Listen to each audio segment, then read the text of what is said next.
Hi, I'm Dan Kubisky, co-chair of the Society of Professional Journalists International community.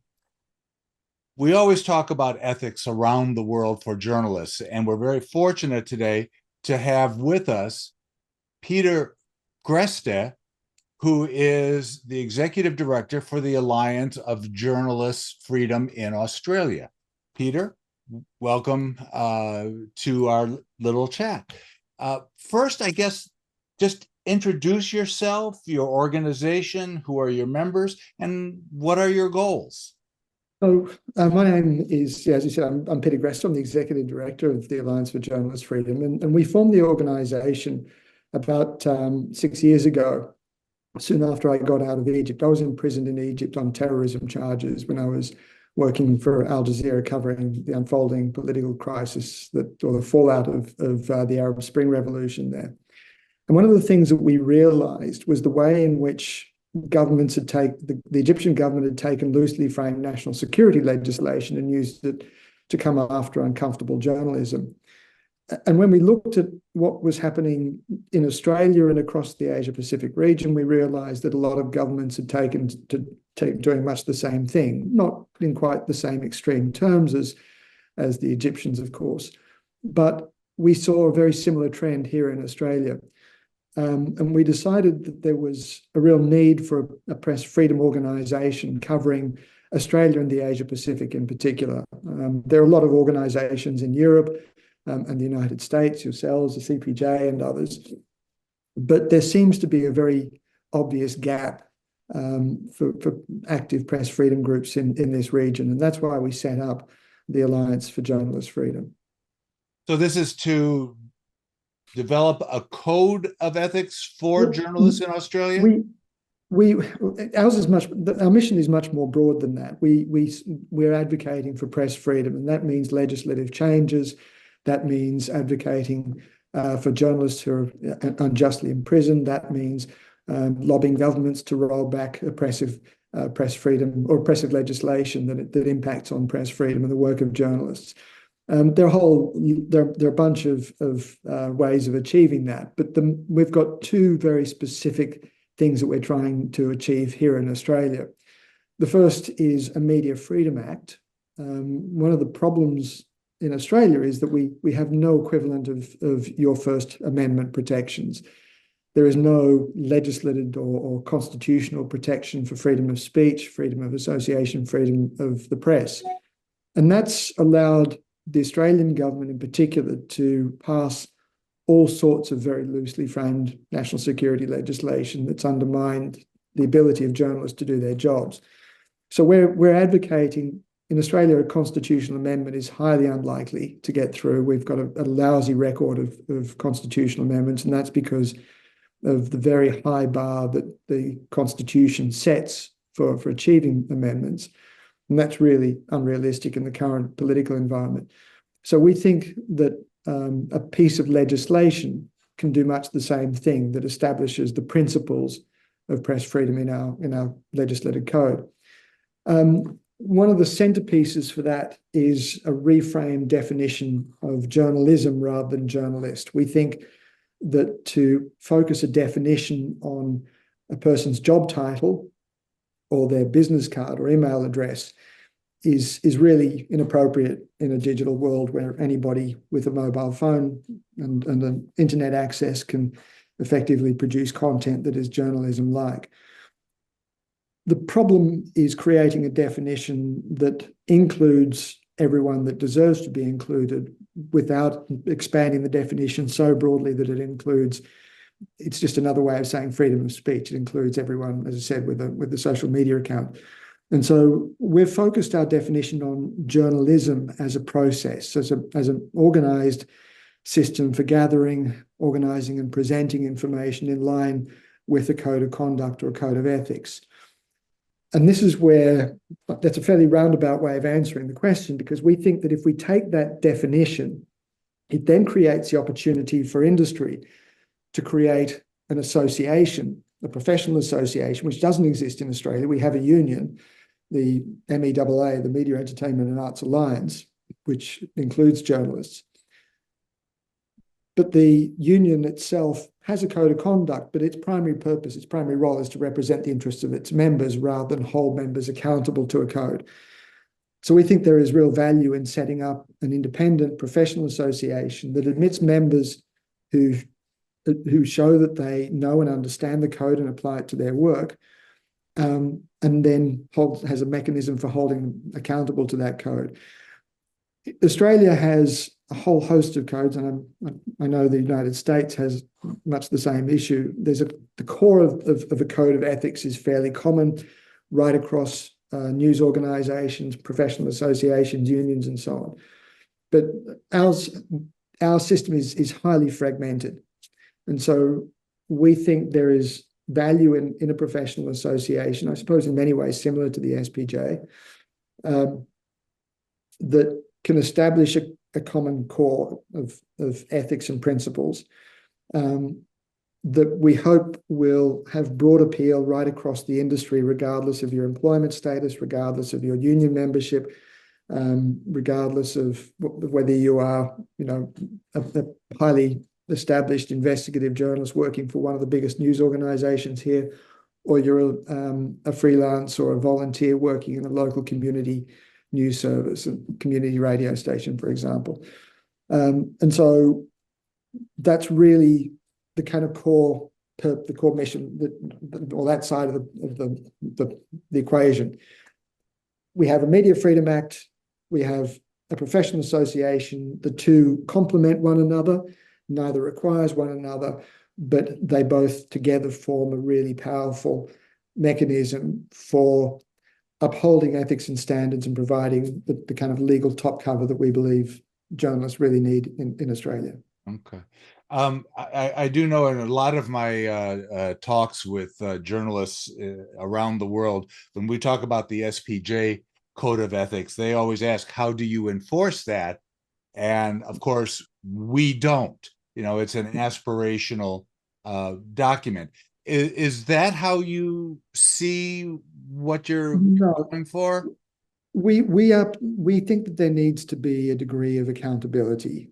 In Australia, one of the things is that Australia doesn't have, we've got a system of industry self-regulation. We've fought very strongly to keep government out of regulating industry, out of regulating journalism for all of the obvious reasons obvious problems that presents.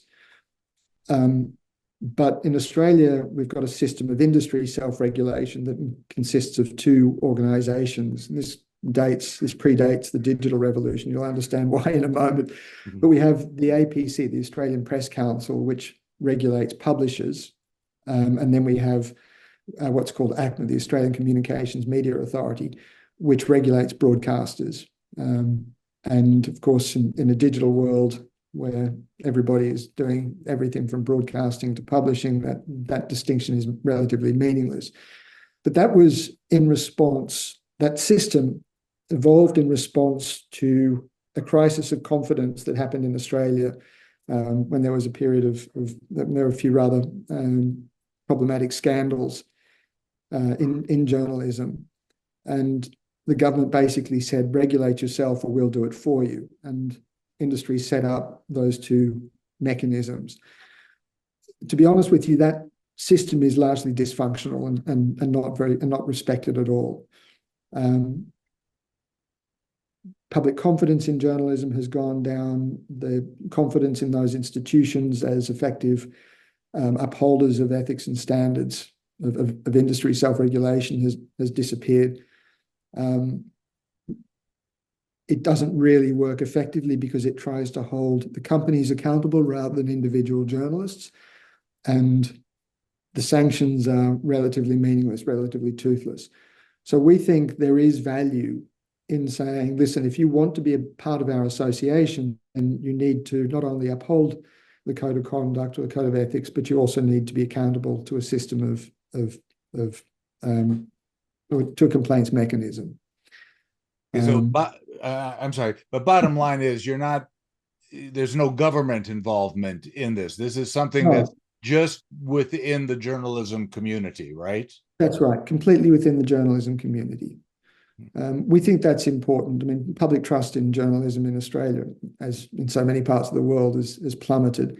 I think we've got a fairly serious crisis in Australia, where public confidence in Australia, according to the Edelman Trust Barometer, is even worse than it is in the United States. And we think there needs to be something done to shore that up. A mechanism for holding journalists accountable to a code of conduct is part of that. We also think that there's value in allowing journalists who are members of the association to brand their work and to badge their work with some kind of kite mark beside their byline, so that the public has a capacity to recognise online work that is produced in line with a code of conduct or code of ethics, and distinguish it from other content that might not make the same grade. Social media companies, we think, can use that as a way of boosting content up the rankings, as an indicator of good journalism. And we also think that helps the courts identify people who would make the grade automatically. Okay, so I assume you're still in the process of trying to figure out how this is all going to work, right? Can you tell us where you are in the timeline? Sure. So we've drafted a Media Freedom Act. We're in the process of refining it now.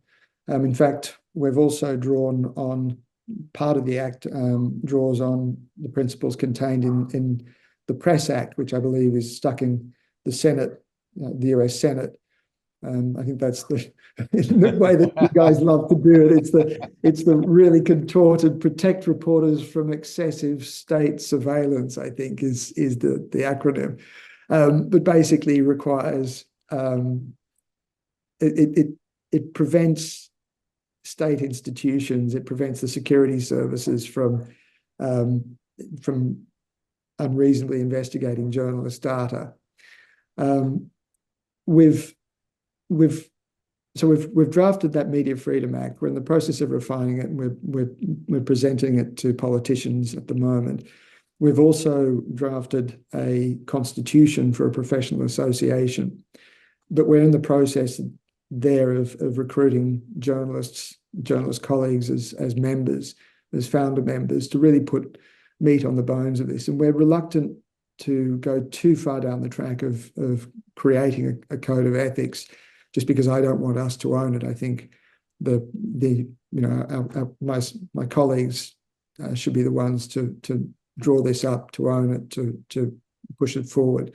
We've basically created the framework for it, and we're now in the process of getting our colleagues to be a part of it.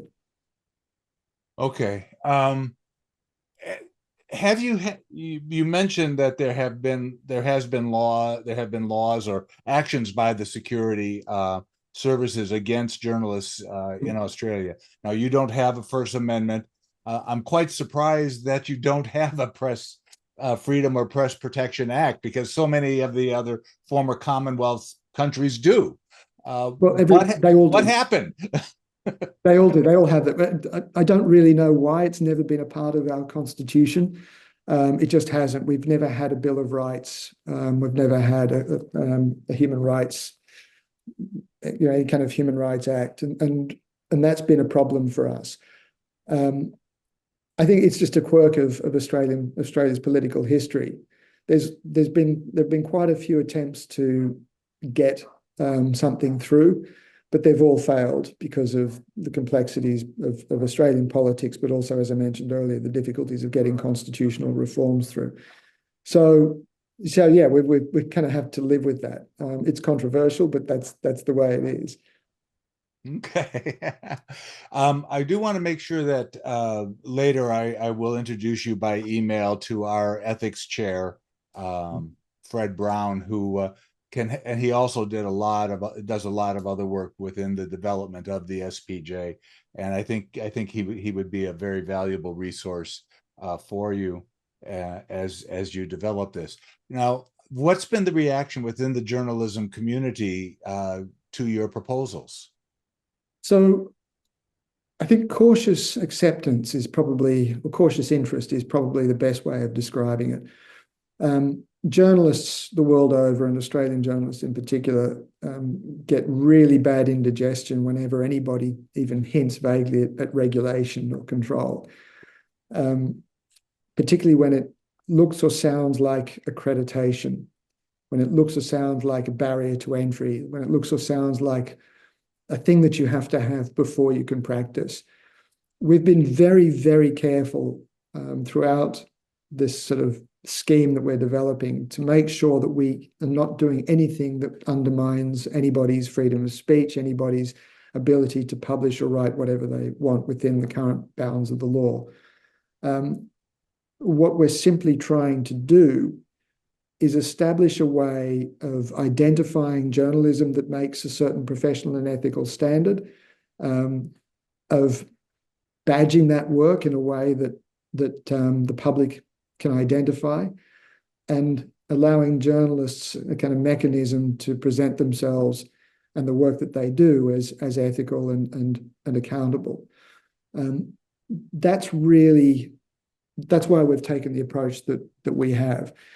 Now, as I said, my colleagues are all very, very interested in it. They're just instinctively, as I said, instinctively wary. But I think when we articulate and explain how it operates, there's a lot more interest in it, because journalists recognize that we've got two problems. There is a problem of public trust, and we need to do something to help shore up that public trust, particularly when it comes to maintaining the political support that we need to get legislation through that, in fact, protects not just journalism in the form that we're talking about, but also protects the industry, the business model. We're in the same crisis as you guys are in terms of collapsing business models, and without a social license to operate, it's going to be very, very difficult for journalists to argue for the kind of changes that I think will keep the industry alive.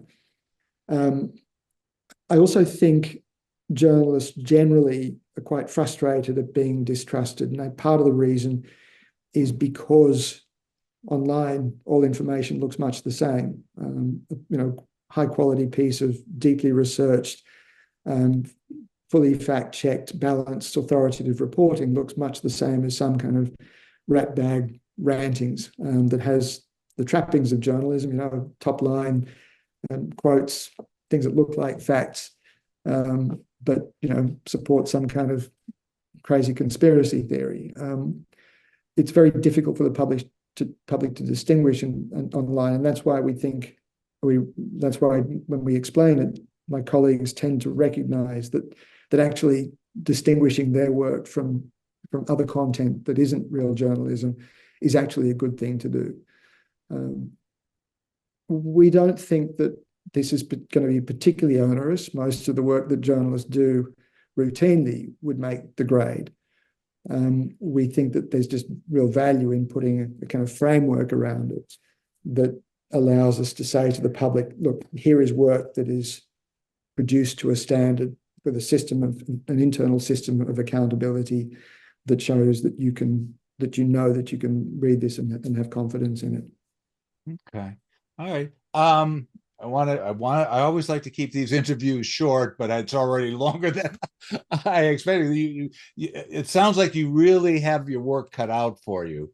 And I think I can easily speak for people within the SPJ. If there's anything we can do to help you with our experiences, I'm sure we'd be more, people within our organization be more than happy to work with you.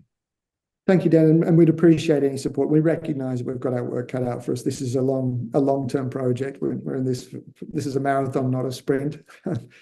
And so, to coin an Olympic analogy, but we, I think we'd absolutely be grateful for any help that we can from the SPJ, just to help us, refine refine the ideas and models that we're trying to develop.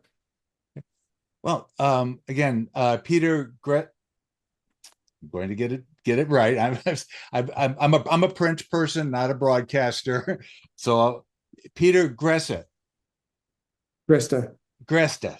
Peter Greste, right. Executive Director of the Alliance for Journalists' Freedom in Australia. Thank you very much for being with us today.